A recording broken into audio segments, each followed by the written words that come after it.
Imagine a towering aristocratic figure, like a man with hands so massive he could stretch across the piano and play these impossible mind-bending chords. Right, chords that most musicians wouldn't even attempt. Exactly. And we're talking about a composer who wrote some of the most sweeping, confident, and, enduringly popular music in human history. When you listen to it, it really sounds like it was born out of absolute certainty. It does.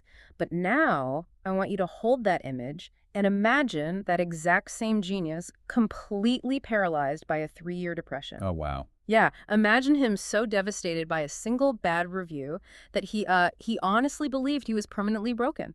Like he was physically incapable of writing a single note ever again. It is a profound contradiction, really. Yeah. You listen to the art, and it feels invincible. But then you look at the artist, and you find a person who was incredibly fragile. He was navigating a world that just kept pulling the rug out from under him. Over and over again, yeah. Well, welcome to today's deep dive, where we are taking you on a journey into the life of Sergei Rachmaninoff. He's often considered, one of the last great representatives of Romanticism in Russian classical music. He is, but our mission today isn't just to talk about notes on a page or, analyze chord progressions. No, because his story matters far beyond the concert hall. Right. It's a tale of incredible peaks, crushing failures, forced exile, and this profound, necessary reinvention. I mean, when you understand the sheer volume of adversity he survived, those famous sweeping melodies take on a completely different dimension. They really do, and we are going to trace this unbelievable path. We'll look at his days as a broke aristocratic child, his rise as a celebrated prodigy, and a catastrophic premiere that literally broke his mind. Not to mention the miraculous psychological recovery that followed. Exactly. Plus a harrowing escape from the Russian Revolution on an open sled, and finally his ultimate reinvention as a touring, absolute powerhouse performer in America. It's a life lived in absolute extremes. Yeah. And to understand the extremes of his music, you really have to look at the extremes of his childhood. So let's look at where he comes from. He was born in 1873 into Russian aristocracy. By all accounts, his life should have been this easy glide path of wealth, status, and comfort. Right. His family originally held 5 distinct estates. 5 estates. They came as a dowry from his mother's side. But his father was described in the sources as a compulsive gambler. And a pathological liar and a skirt chaser. Yeah, which is a remarkably efficient way to destroy a family empire. It really is. I mean, his father systematically squandered all 5 of those estates to pay off his mounting debts. Just gambled it all away. Pretty much. Yeah. So by 1882, when Rachmaninoff is just 9 years old, the wealth is entirely gone. They lose their final piece of property and are forced into a small flat in St. Petersburg. His entire physical and social world just collapses overnight. Exactly. And that financial collapse triggers a cascade of personal tragedies. Yeah, shortly after they move into this cramped flat, his sister Sophia catches diphtheria and dies. Which is horrific. It is. For anyone unfamiliar, diphtheria isn't just a fever. It's a bacterial infection that essentially creates a thick covering in the back of the throat. Right. Leading to a terrifying, suffocating death. And right after this happens, his father completely abandons the family and just moves to Moscow. The hits just keep coming for him, because a couple of years later, in 1885, his older sister Yelena dies too. Oh, man. And this is particularly devastating for him because Yelena was a major musical influence. She was actually the one who introduced him to the music of Tchaikovsky. Wow, I didn't realize that. How did she die? She died of pernicious anemia. It's a condition where the body can't absorb enough vitamin B12 to make healthy red blood cells. So it's this slow, draining decline. You can almost see the psychological toll this is taking on him as a kid. He's just surrounded by grief, chaos, and abandonment. Absolutely. So, I mean, it completely makes sense to me that he starts failing his general education classes at the conservatory. He's skipping school. He's actively altering his report cards to hide his truancy from his mother. He is totally spiraling. To stop the free fall, his family intervenes. They send him off to Moscow to study under a fiercely strict piano teacher named Nikolai Zverev. And Zverev's household was legendary for its discipline. Rachmaninoff moves in. He shares a single bedroom with 3 other boys, and they are forced to adhere to this relentless schedule. They were taking turns practicing the piano for 3 hours every single day without fail. Right. And this is the part that fascinates me. What's that? Usually, if you take a grieving, rebellious kid who is actively feeling out of school and you throw him into a rigidly punishing environment. Yeah, where he's forced to practice for hours. Exactly. Usually that kid shuts down completely. It breeds resentment. So why did this strictness actually work for Rachmaninoff instead of breaking him further? Well, it's because of what that strictness replaced. Before Zverev, Rachmaninoff's life was defined by total unpredictability. Estates vanishing, sisters dying suddenly, a father disappearing. Exactly. Zverev didn't just demand practice. He provided an absolute, unwavering structure. For a kid whose world was chaotic, that rigid framework was actually a psychological lifeline. Ah, I see. So Zverev demanded excellence, but he also provided stability. He did. It gave Rachmaninoff's raw, unchanneled talent a safe place to anchor. And it anchored deeply. It definitely paid off. Yeah, he ends up graduating a year early with the highest honors. He wins the Great Gold Medal, an award that had only been given out twice before in the entire history of the conservatory. That's incredible. And didn't he write his first opera, Aleko, around this time? He did in just 17 days. 17 days for a full orchestration is staggering. But the ultimate reward wasn't just the grade, right? No, it was validation from his absolute idol, Pyotr Ilyich Tchaikovsky.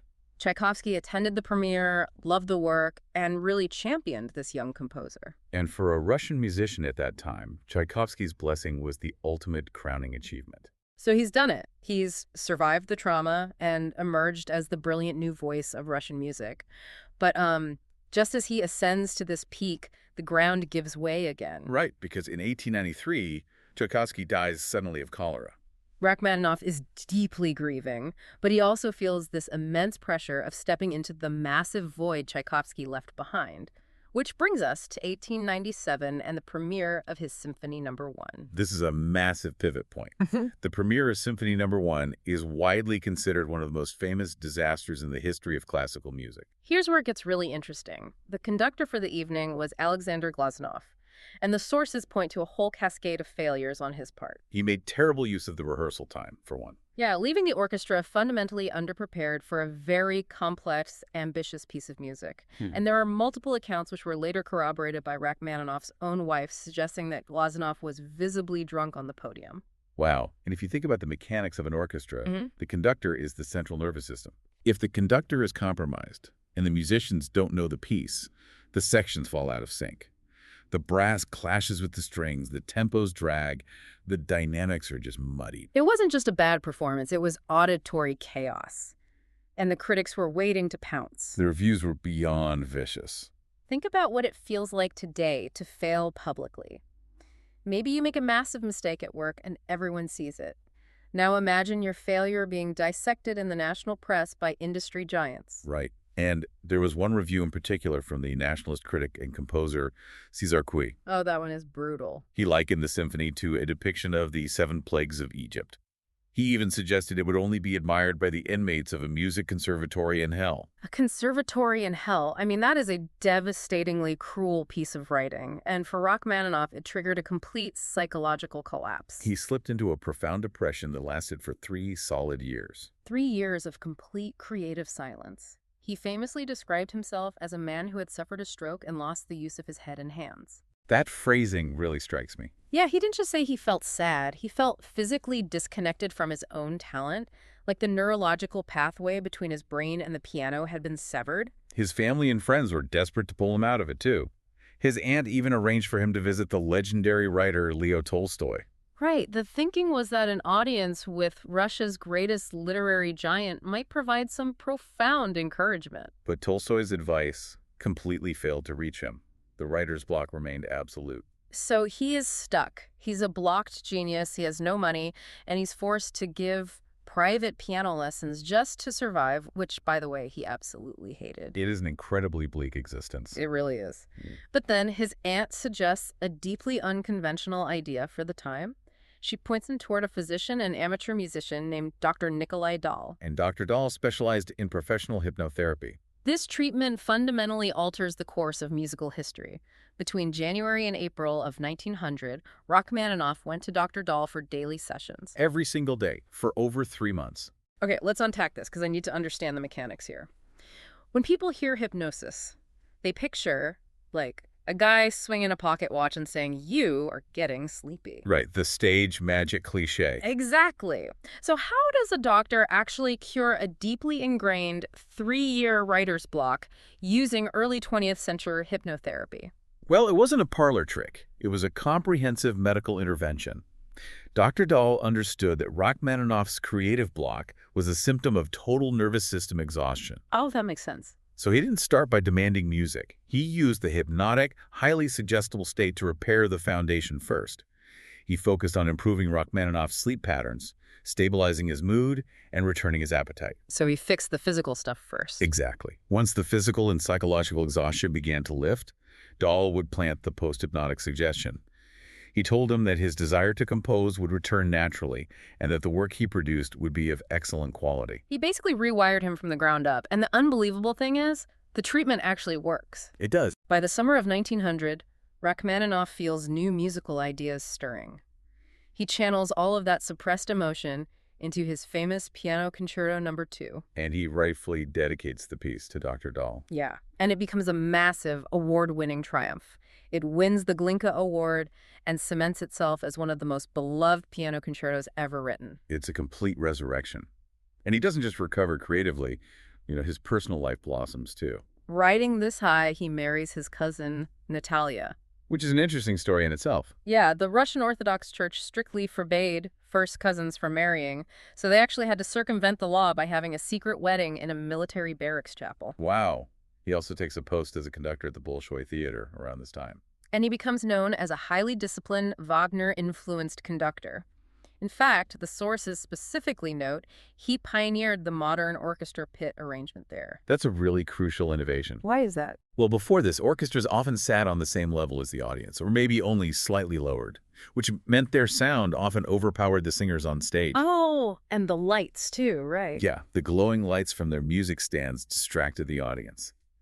By sinking the orchestra deep into a pit, a concept championed by Richard Wagner in Germany, Rachmaninoff fundamentally changed the acoustics. And the visual focus of the Bolshoi. Exactly. The sound balanced out, and the audience's eyes were drawn entirely to the stage. So he's reshaping Russian theater, he's composing brilliantly, and he eventually secures a beautiful country estate called Ivanovka. This becomes his creative sanctuary. Yeah, he has a family, a thriving career, and a peaceful place to pour his earnings and his energy into. He has finally built the ultimate safe haven to protect his fragile creative mind. But a sanctuary only works if the world outside stays stable. Right. And in 1917, Russia was about to catch fire. The Russian Revolution shatters the society he knew. The political upheaval makes his aristocratic, peaceful life completely impossible. That beloved estate, Ivanovka, is seized by social revolutionaries.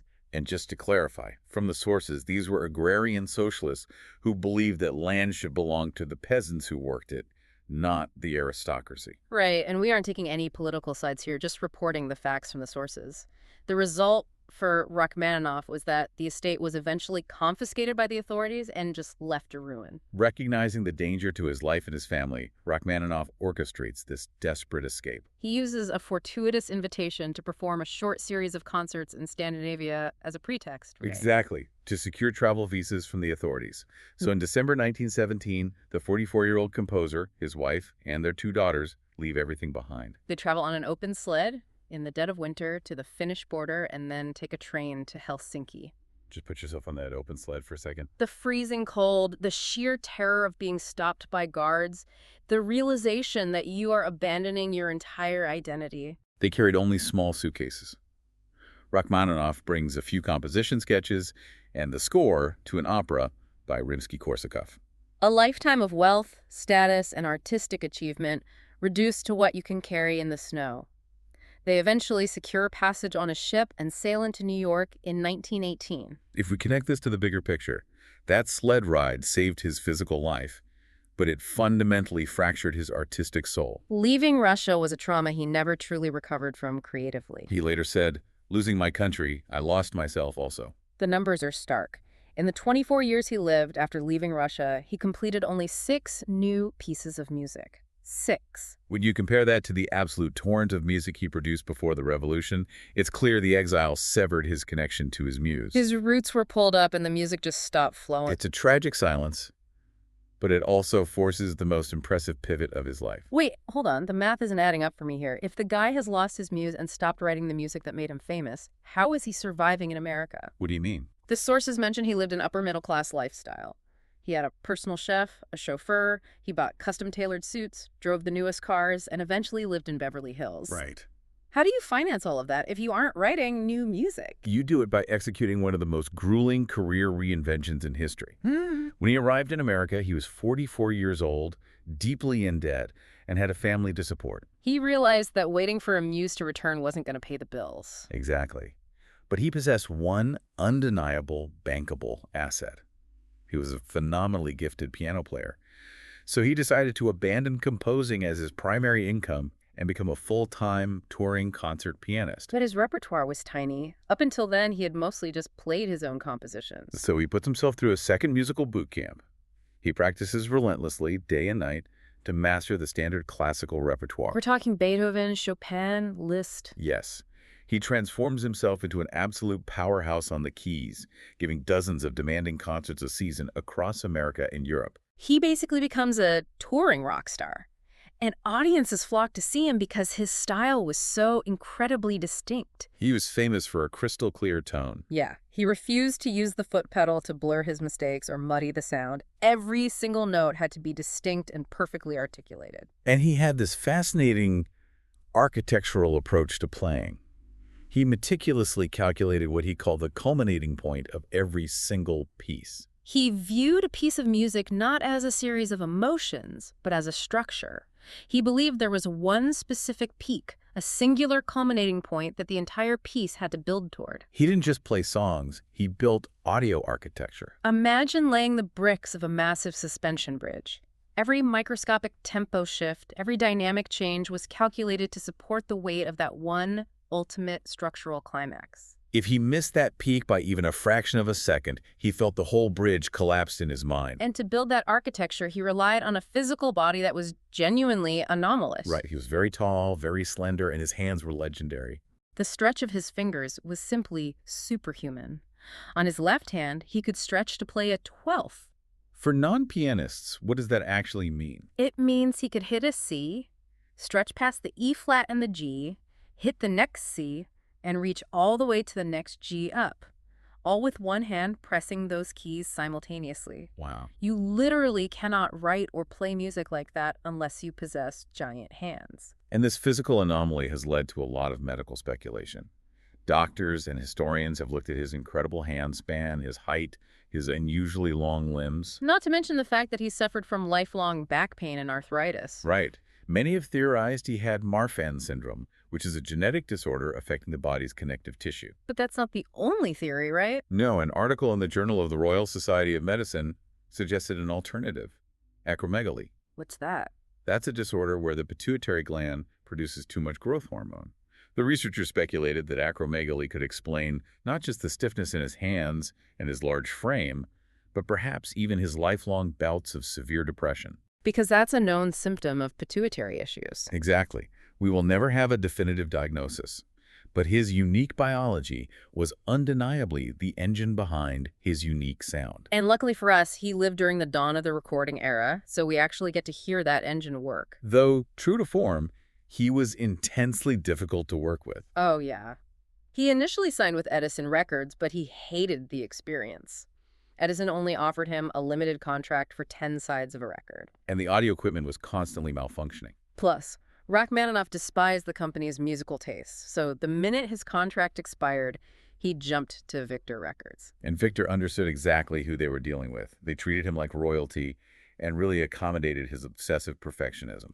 Unlike Edison, Victor allowed him to record takes over and over and over until they met his exact structural standards. Because they gave him that freedom, the recordings we have of him playing his own concertos, as well as works by Chopin and Schumann, are still considered definitive masterclasses in piano performance. But you can't maintain that kind of relentless perfectionist touring schedule forever. No, you can't. As we enter the final act of his life, the physical toll catches up with him. By 1942, his health is failing. He's suffering from severe lumbago. That's extreme lower back pain, right? Yeah, along with high blood pressure and profound fatigue. His doctor advises him to seek a warmer climate. So he moves to Beverly Hills, California. I always find that image so striking. This stoic, towering Russian romantic composer whose music sounds like a winter storm in St. Petersburg, living out his final days among the palm trees and sunshine of Beverly Hills. He actually embraced it, though. He became an American citizen in 1943. And he found a tight-knit community of fellow artists there. Yeah, he lived near the legendary pianist Vladimir Horowitz, and they would frequently get together just to play piano duets. He would also host dinners with the composer Igor Stravinsky. They'd discuss their shared worries over a Europe that was, once again, being torn apart by war. It sounds idyllic, but that drive to perform just wouldn't let him rest. He pushed himself to undertake one final tour in late 1942 and early 1943. He was in agony on stage, coughing constantly, struggling just to breathe. He finally collapsed during a tour stop in Florida. They had to transport him back to California by train and then rush him straight to the hospital by ambulance. And that is where he received the final diagnosis, an aggressive form of melanoma. It was too advanced. There was nothing the doctors could do. His wife brought him home to Beverly Hills, where he passed away on March 28, 1943, just a few days shy of his 70th birthday.